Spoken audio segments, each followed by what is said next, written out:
guys. This is Lovely, and welcome to the Healing Through Conversations podcast. Today, in this deeply moving and eye-opening episode, I get to sit down with Miss Rachel Waters, a woman whose devotion for her mother led her through love, loss, and unimaginable legal nightmares. When Rachel's mother passed away under hospice care, what should have been a sacred and peaceful transition spiraled into chaos as Rachel, the only child and primary caregiver, found herself accused of murder. In this episode, Rachel opens up about her journey through caregiving, grief, and the fight for her name and freedom. Together, we explore the intersections of love, mental health, justice, and advocacy, how one woman's tragedy became the catalyst for change in protecting caregivers and families across the nation. Let's begin the conversation. This ain't your average healing chat. It's healing through conversations with me, Loveli Brown. Real talk, deep healing, zero fluff. Hey, beautiful souls. Welcome back to the Healing Through Conversations podcast, a space where truth, healing, and transformation meet. You guys know how much I love talking about mental health, but I think that today's story will connect in a way that we don't always get to hear about. When you are a caregiver, you are dedicating your life to a loved one or someone that you feel deserves your time. And sometimes it's forced, other times it is just given because that's who we are. But today we get to speak to Miss Rachel Waters, who not only took care of her mother during her life, in her afterlife, she is proving that her mother's spirit lives bigger than all of us. And I don't want us to I don't want us to get caught up in the trauma of the story as much as the love and the connection and the beautiful spirit that Miss Waters has. On top of the fact that she's a pretty dope chick. So I want us to please welcome Miss Rachel Waters to the podcast. Rachel, please introduce yourself. What an introduction already. Wow, how to follow that up. I'm Rachel Waters, and I am someone who lives in Sunnyside, Queens, but I grew up in Georgia, spent the first 29 years of my life there, really close to my mom all my life. And since her passing in July of 2023, I've been working to honor her memory, as well as after the events of what happened after she passed, which I will leave that to you to bring up for the audience. But over the course of her illness, I noticed a lot of issues with how we approach not just hospice care, but dementia care in America for loved ones. And seeing what she went through leading up to and after, her death and the circumstances around it has really inspired me to honor her memory by moving toward hospice reform, especially home hospice, and shoring up laws around that will ensure better protections, not just for caregivers, but also for loved ones who are receiving hospice, which is something that 50% of all Americans will face at some point. It's more or less 50% is the number. So that's tremendously important to me and a way to sort of carry on her legacy. So that's what I'm here for. I love this. I love this. So before before everything changed, who are you? What did your life look like? And what became your reality? Yeah. So I had been living in New York at that point for about 11 years, God, we're 13 and a half years now. I was working as a science and medical copywriter, so life sciences, working a lot with innovators in biomedicine, especially for cancer and Alzheimer's research. I had moved into that field in part because of my mother's illness. I had moved there from nonprofit because I really wanted to focus on the future, especially considering that my mom and I both share the ApoE4 Alzheimer's gene. So even though it may not be able to make a difference in her life, my hope was that by working in this field, I could be at the forefront of technologies that would make a difference in people's lives who also share this gene. It's around 20% of all people, including me. So I was here with my wonderful chosen family. I So I actually have two spouses. They're not legal, but I've been with them both for we've had a ceremonial marriage and we're legally connected, but I've been with them both for 10 years and 11 years respectively, and we have adjoining apartments. And I was very out. I was out to my mom and to my family, and obviously here now I'm sort of my mom always sort of said that, I sort of marched to the beat of my own drum, but um, we remained close throughout my move here to New York. And so where I was at was, with this career, with my wonderful partners, and my mom and I were on the phone every single day. She was coming, literally did not miss a call every day. She was coming to visit me usually about twice a year. And then every Thanksgiving and Christmas, all three of us would drive down, take the cats, and come down and visit her. And it was it was good. I'd finally reached a place in my life where I was successful enough in my career where I could sort of entertain the possibility of traveling with her and sort of spoiling her and repaying her for everything she'd done and all the sacrifices she made while I was growing up. Um, So, two things. A, connected apartments, bomb. Okay. Like great life.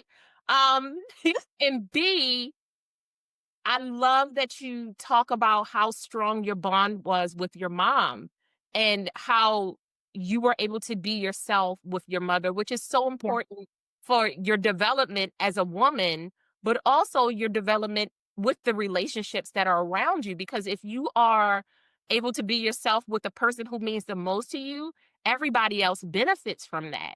Yeah. So, like, what memories do you have that bring you peace when you think about your mom? Man, there are a lot, but I think the one that really stands out to me the most, because it surprised me, was the summer before she died, which was the summer she was diagnosed with multiple myeloma. I was the one who had to break the news to her because we opted to go into treatment. So she was going to be going to an oncology center. So I needed to explain to her what was happening and what she had. And she was still lucid enough, even though she had Alzheimer's, to understand that there was something seriously wrong with her, with all of the blood tests, and she even recognized the word oncology. And I sat down with her and told her about it.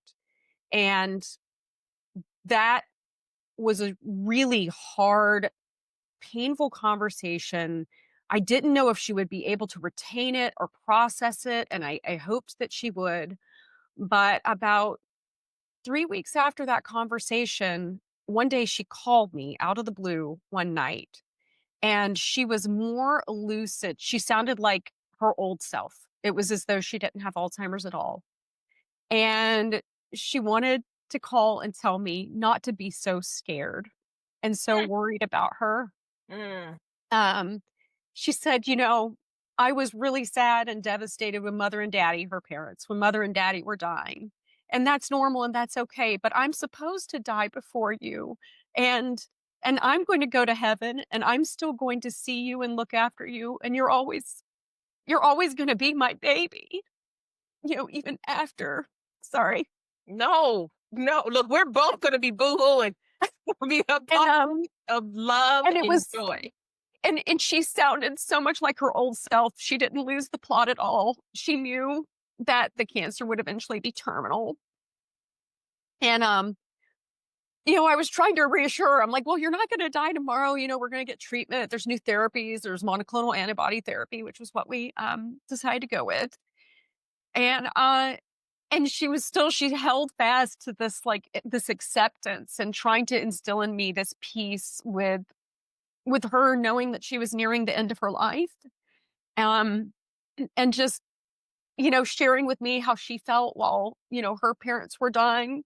And I felt like I was being parented in that moment. And it was so rare to experience those moments of being parented again after she had developed Alzheimer's.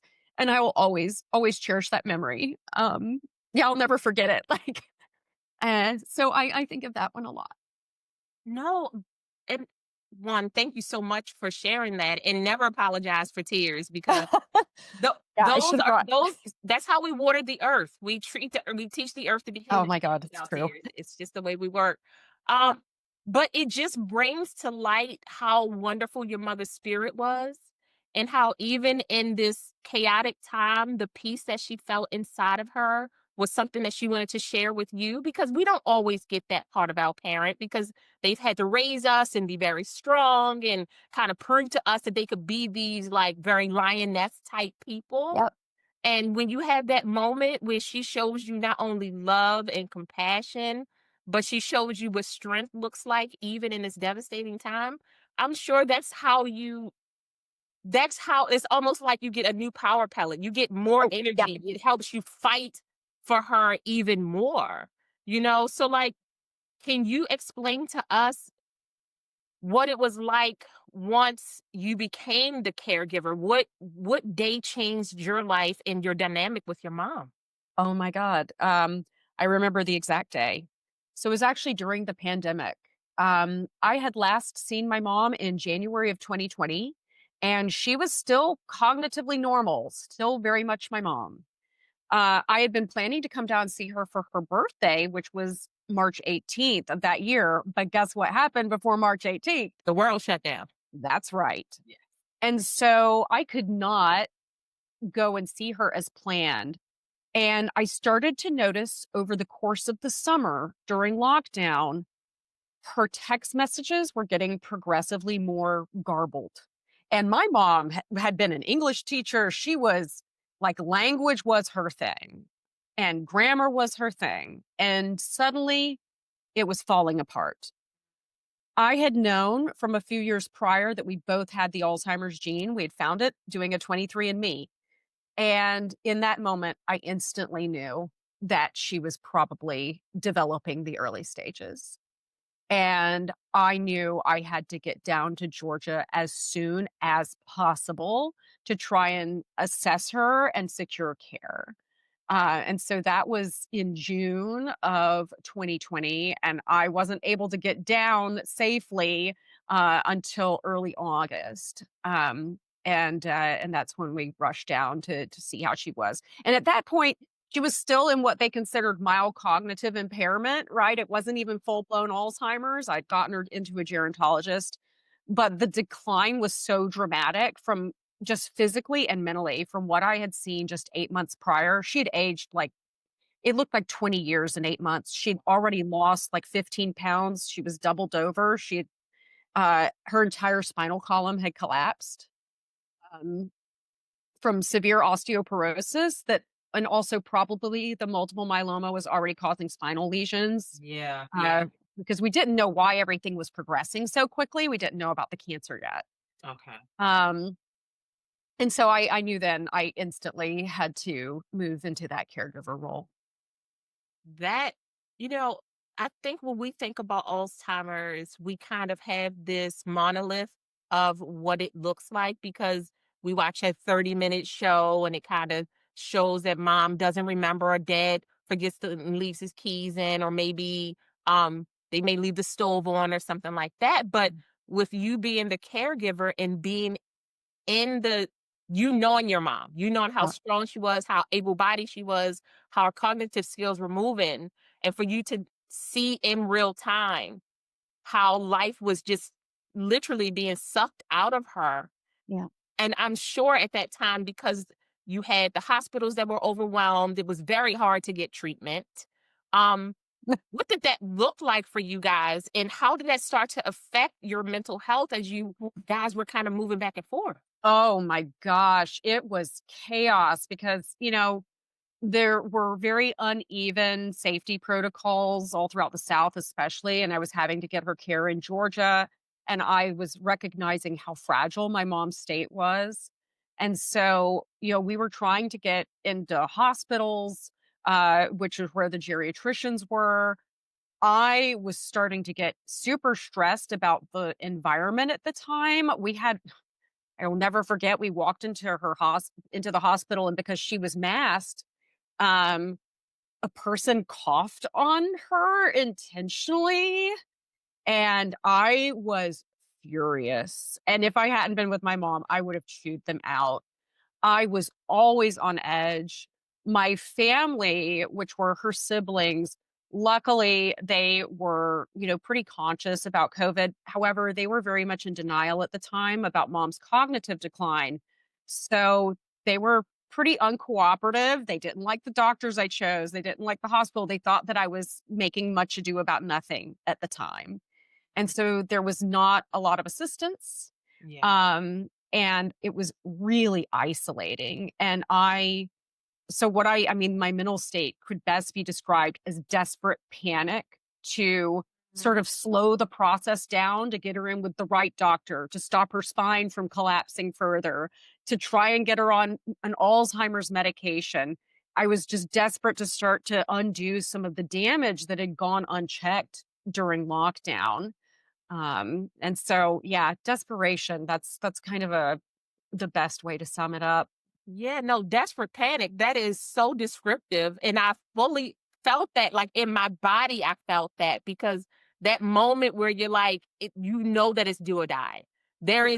There are no options to not do this, Yeah. but what options do I have, especially when you are being combated with, I don't always call it ignorance because some people are just blissfully ignorant, right? Yeah. Some people just don't want to know. Then other people just feel like it can't move as fast as you're not going to move. You're not going to die like tomorrow. It's not going to Right. get as bad as it is. And they really live in that space because out of faith or fear, um, Fear. Yeah. and I think that a lot of us who know we're very literal thinkers. I feel like we're very hopeful, artsy people, but we're very literal. Like you tell me a rule, that's the rule until I change it, which Yeah. is probably not the way we should look at it, but it really is. And how it affects our self identity and how it affects how we see ourselves as strong and able bodied people. And when you keep being, you keep having people tell you that you can't. Yeah. Right? And it's like, I can't just take her from Georgia to New York. No. It's work. It was worse there, Yeah. you know? So Yeah. what, at what moment did you say, okay, I can no longer feel invisible or unsupported. Like I have to figure out what this looks like. What are we gonna do? How do we change the game plan? Oh man, that was a long process because I really held out hope for some additional assistance because I was relying on the fact that my mom's sister, my aunt, lived right next door to my mom. Mhm. And she was helpful in some ways. Like she was at first she was willing to take my mom to doctor's appointments and, sort of check in her regularly. Sorry, she was keeping her company quite a bit, and that was helpful. And so I think for like the first year, especially, um, her assistance, it was more help than harm, even though she was in denial of what was happening. Um, there was still, I think, a part of her that recognized that my mom needed help, but remembering certain appointments, she needed help, getting to this doctor's appointment to get her, infusions for her osteoporosis. Mm. And, so I really held out hope with that. I think where things started to get really tough was, realizing that before my mom had, declined more cognitively, I needed to get power of attorney Mhm. so I could properly care for her. And unfortunately, that's where a lot of the conflict began with the family because power of attorney was sort of fundamentally misunderstood as like Yeah. a power grab to declare her incompetent. And I said, Mhm. no, you do it while they're competent, Yes.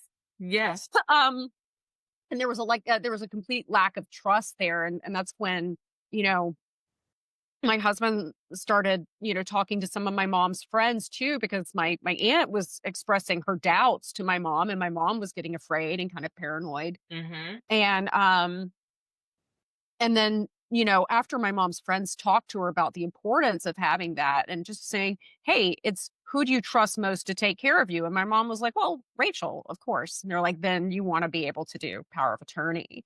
And so while my mom was still lucid, she actually was really proactive and was like, well, I'm going to do this now. And she told her sister, like, I want Rachel to be able to take care of these things for me. And she did stand up and assert that she trusted me to have her best interest in mind. But uh, I think that was the point I realized I have to do this on my own rather than entreating other people for help, because I'm going to run into just roadblock after roadblock. And I certainly did throughout her illness. But I was lucky that I had the support of, two spouses, right? Who would also Yes. come down and help, and who my mom was really close to and adored. So I didn't completely go it alone. And I'm really grateful for that. You started talking about the legalities of the disease, because I think when we in America always think about, oh well, the children just inherit that, like the children are that you don't need a will, you don't need a limited power of attorney, you don't need a medical power of attorney, two different things, right? Yeah. But we have this idea that, like, oh, family will just handle it. That's not how the legal system works, that's not how HIPAA works. And if you are trying to make appointments, find out information, you Right. can't just walk into a hospital and say, "Oh, I'm such and such mother." Right. That's not how it works. And the fear mongering that has happened with a lot of us in thinking that all of a sudden, when a limited power of attorney comes into play or a will comes into play, Mm. that somehow money is there. And that's not No. how it works. Yeah. I had to explain that. I said, this isn't a conservatorship. I was trying to explain the difference to my family. I was like, I'm not looking for a conservatorship. It's just when she can no longer speak for herself.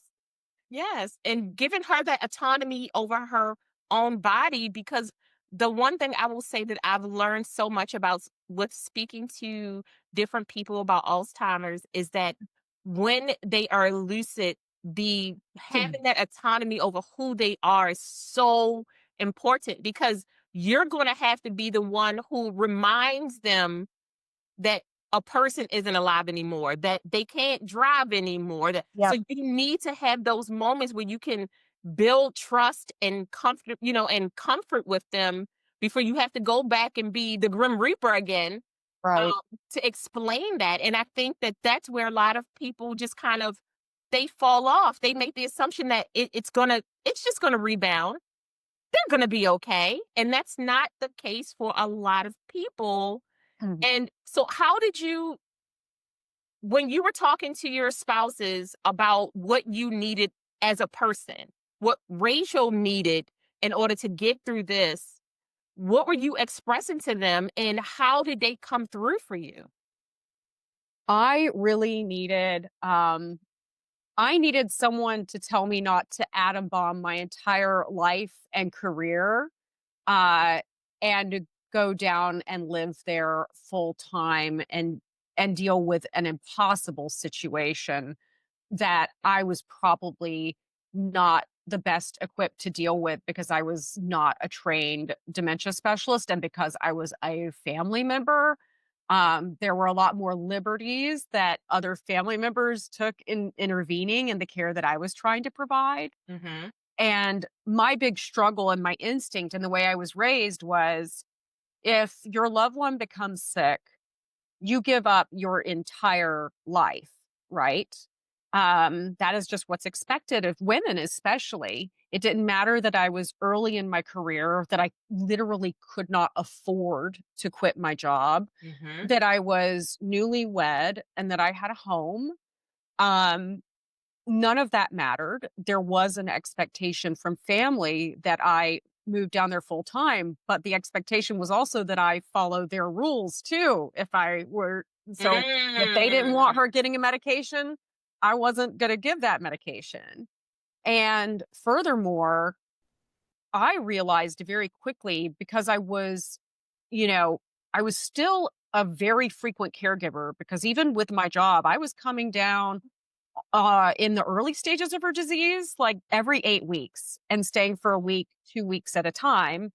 Mm. she didn't have high care needs then. But by the last year of her life, I was there for months at a time, often, and alternating with hired caregivers. And I very quickly learned that when someone has Alzheimer's and you are their child, sometimes you are the worst caregiver because they might still remember you as their child. They don't want you giving them a shower. They do not want you changing their diaper. Mhm. They are mad because you're the child. No, you don't do this. Mhm. And they will fight you. And I realized that the best thing that I could do was hire professionals who could come in and be the bad guy to like get her to take a shower or, change her diaper. Or my husband, both of them would also help because she sort of started to see them as caregivers, professional caregivers. She didn't really realize the relationship at some point. So she was very cooperative with them. Yeah. And that turned out to be a better approach because it enabled me to still be her daughter. And I didn't want to lose that. I didn't want my mom to start seeing me as like that person who is there in those moments of where she's at her lowest and she feels humiliated because I'm her child having to help her. Because my mom retained so much lucidity that I think it made it very hard for her to accept that type of really intimate care when it came Yeah. down to it. No, and I love that you explained it so well because when you are a caregiver, you experience such an intimacy with the person that you're taking care of. And intimacy has nothing to do with sexuality.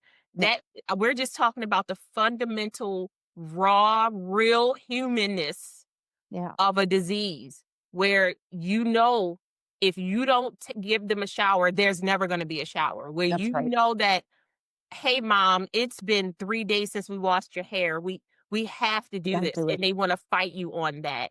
Where you have to kind of be the punching bag for a lot of the anger that comes from a disease such as this, because I tr- I- I'm a true believer that who they are is on the inside, just locked in there and they Yeah, can't get out.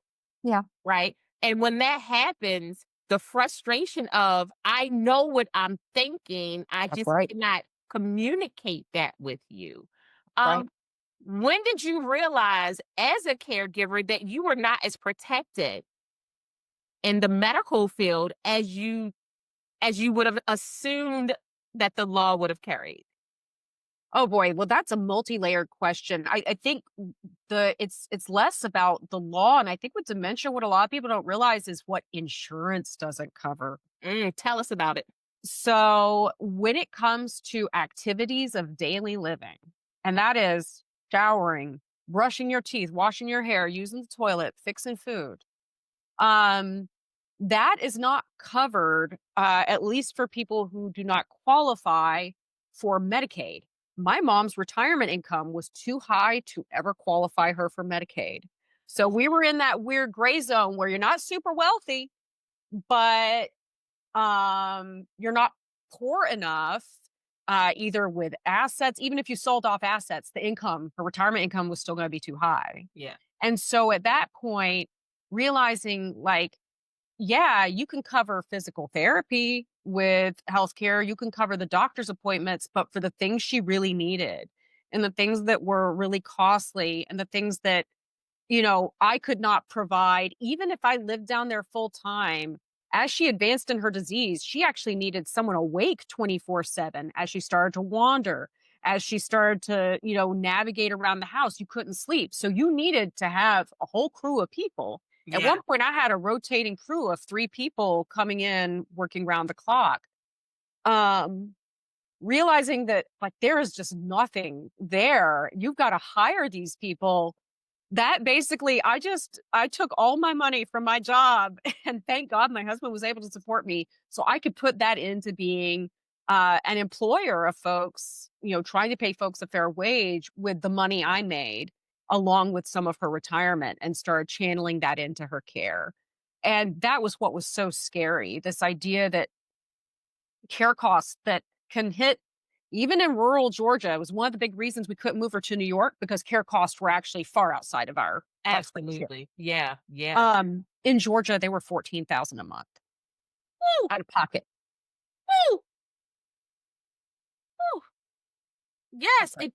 and the interesting part, I attended a seminar where we were talking about hospice care and home care and what it looked like for a lot of people. And Mhm. even here in Maryland, we were talking about $21,000 a month just for standard care. As you Yeah. previously spoke about, there was no extras. There were no trips to the market. There were no Right. going to the gym. This was just you live somewhere, they barely keep you alive. This is what you get. Yeah. So I can't even imagine how much pressure you were under to be able to pull this off. Oh, yeah. Um, and that was part of the reason I ended up, having to sell my childhood home. My mom had been sitting on assets in hopes that she always used to tell me, Rachel, I'm going to make it so you never have to worry about retirement. And thought, thank God my mom did that. She had bought my grandparents' home and kept my childhood home for me to inherit. And I said, well, I'm able at least to hopefully sell that now so I can cover care costs for however long she's still alive. And I was lucky enough to be able to do that. And sometimes in moments of lucidity, she would say, don't do that. I want you to have it for when you retire. I was like, Mom, this is what'll enable me to Yes. survive without fear. Like the idea that I can pay for your care, that money won't be an object in your care means everything to me. I don't give a damn about inheritance. I care about being able to give you the very best care that I possibly can. Um, and so I was really grateful for that. But it's amazing that, elder care and then later hospice care, it is very much still DIY. Sorry. So I did home care. My mom had long expressed a wish to me to not have to go into memory care or, well, not memory care. She never imagined she was going to get Alzheimer's. Yeah. But I know she wanted to stay in her home specifically for as long as possible. And I was deeply committed to that wish. At about 4 months before her death, it became clear that even with round the clock care in home, the home itself was no longer safe or appropriate for someone with her level of dementia. It becomes issues with sanitation, especially as they lose bladder and bowel control. You need so many, it's amazing how many things in a home become dangerous that you never even imagined. And I realized that was not going to be safe for her. So I'm so sorry. It was not gonna be safe for her, and that's when, we had to move her into the memory care facility in March of 2023. So she was there almost the entire period of her illness, but she had gone into hospice, already in December of 2023 after she had failed her last multiple myeloma treatment. Um, and hospice was helpful in that they could send people to, like, help her shower once a week. Hmm. Um, and that did help. It helped to have the nurses come in, but it's still DIY. That's why you're given that comfort care kit with the medications in it. And you're trained on it to recognize signs of distress and when they might need these medications. But making those judgment calls and being able to assess where your loved one is from day to day or determine, like, is this a UTI or is this, another stage of decline? It is really intense and demands a huge amount of, like, cognitive and emotional effort.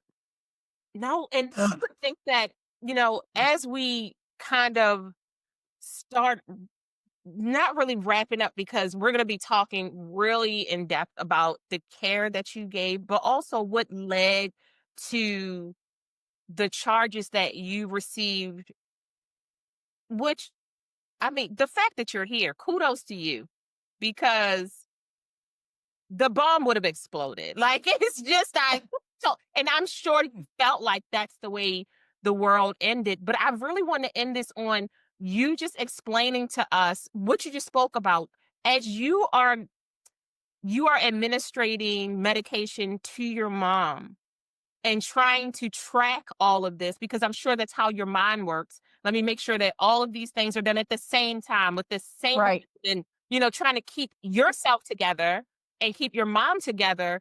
Did you receive help during that time to understand fully what the ramifications were with being the distributor to your mom? Right. Yeah, I think I approached it with extreme caution and probably even more caution than I should have at times because I being as medically knowledgeable as I am and knowing how medically delicate my mom was, she was thin. She was, Mm. already very fragile in terms of like her appetite. And so my understanding was anything that I gave her might have a much more potent or unpredictable effect. And those medications they're prescribed, they're not just for as the person is dying, they're basically, prescribed for periods of pain or distress or constipation because you get anti-anxiety medications, you get an opioid, usually sublingual morphine, you get suppositories for constipation, and those are typically used if there's especially not a hospice care provider immediately available who can come out. And a lot of times they can't. And there were times when my mom, if pain medication just wasn't cutting it, it was like, God, I don't know if it's okay to administer sublingual morphine. So maybe it's anxiety. So you'll give like a small lorazepam. And those medications ended up being barely used because I was so afraid of an accidental situation where the effect was much more potent. Yeah. And I feel like there are some family caregivers who may not be as nervous about it, but I think it was my medical knowledge alone where I felt especially like untethered. And I was like, Yes. God, I need more guidance here because I feel like my mom is going to end up suffering more because I'm afraid of doing harm. Yeah. And that was part of the reasoning for her going into a memory care facility is that there are certified nursing providers there who are more experienced with making those assessments. And their relief was like, well, they can take over some of those duties.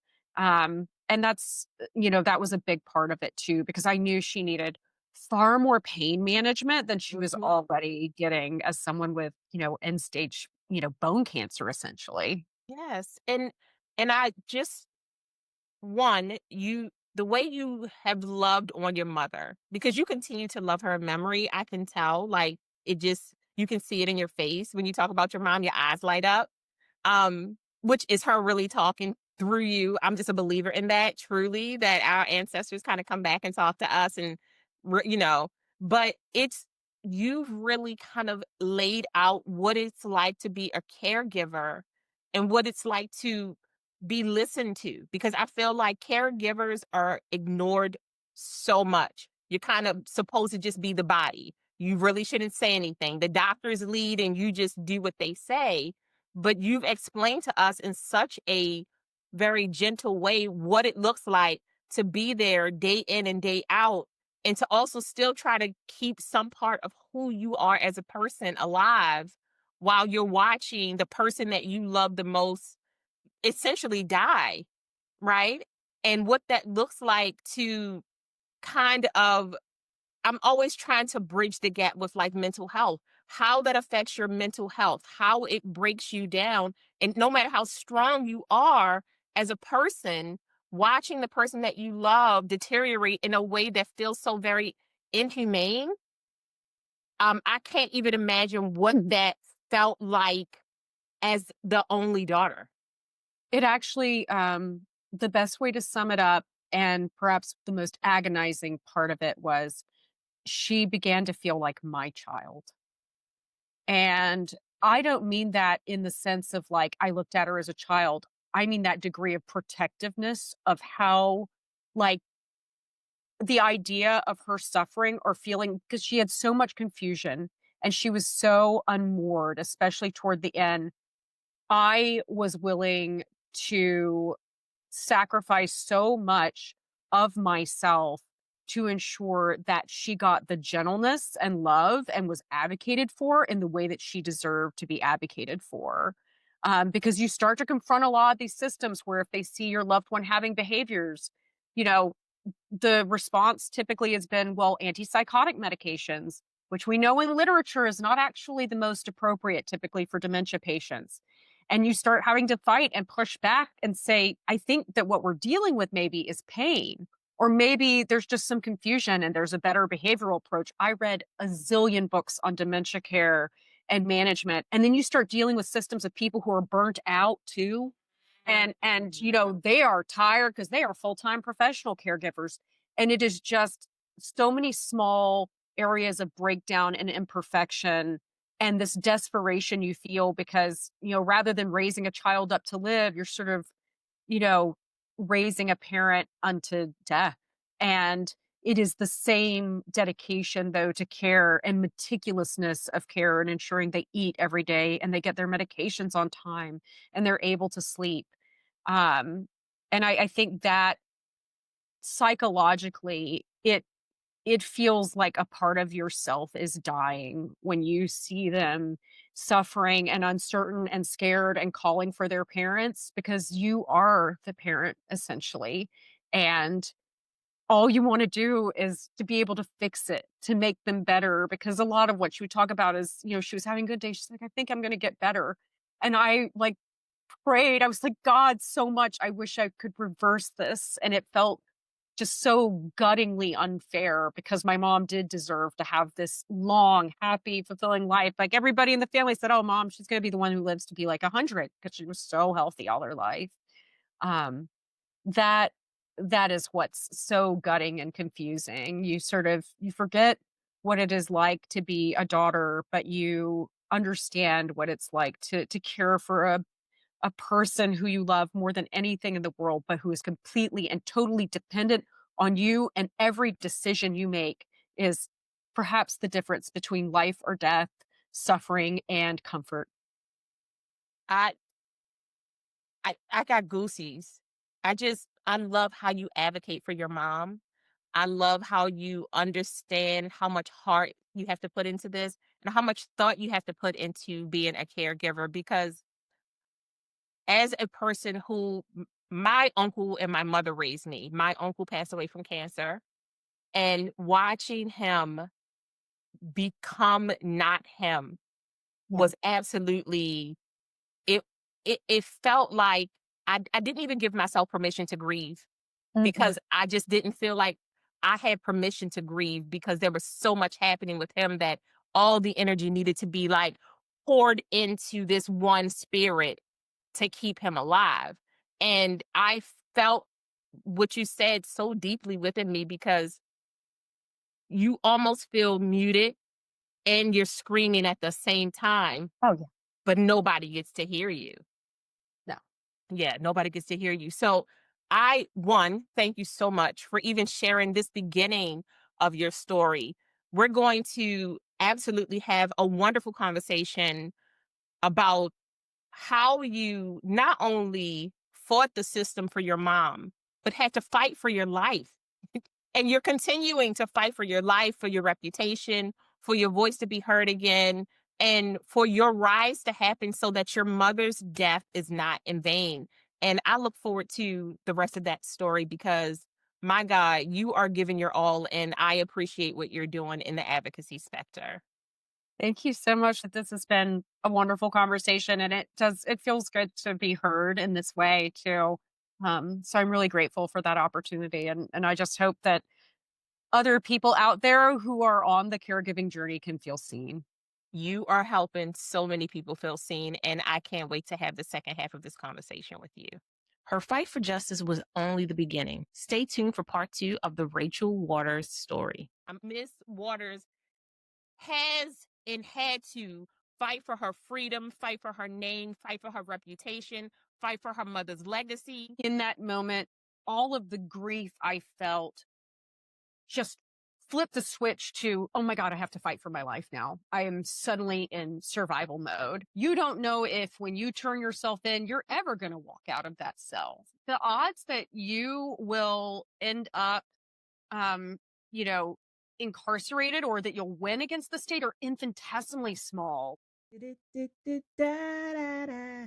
Thank you so much for joining us. We hope you found some healing, connection, and joy. Until next time, bye, loves.